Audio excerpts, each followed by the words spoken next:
şeyler oluyor. Karanlık, toz bulutu.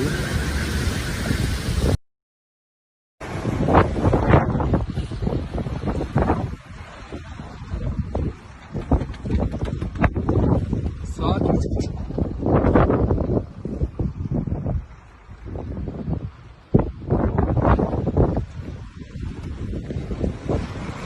Bak gel. Of. Of.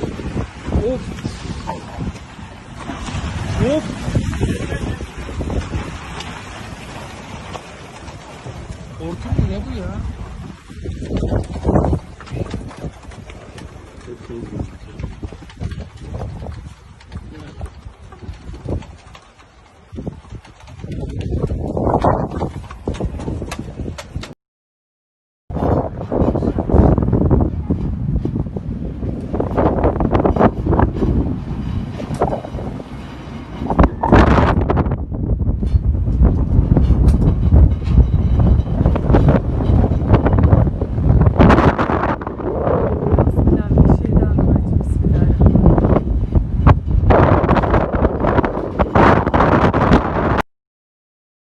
Video. Oha.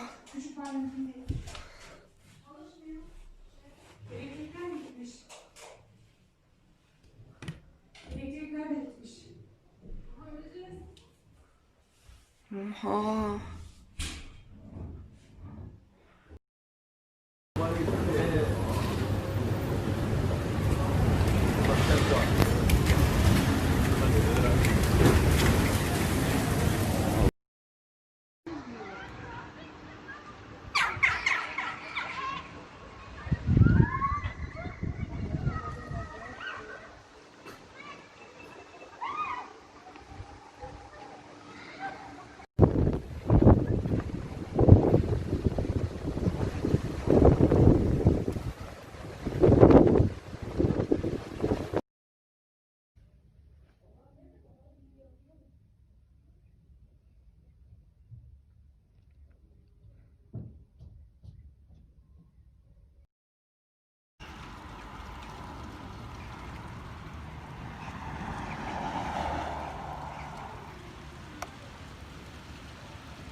Saatimiz öyle 3:30.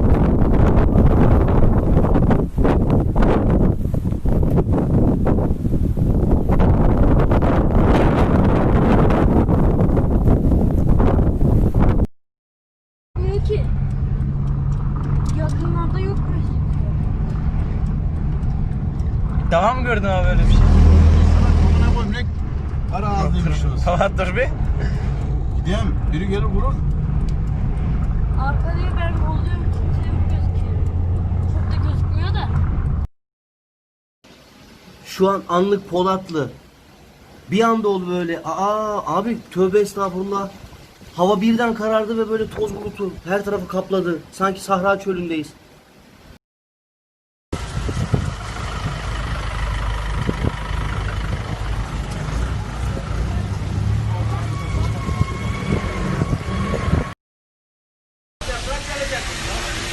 Neydi o da çok olur.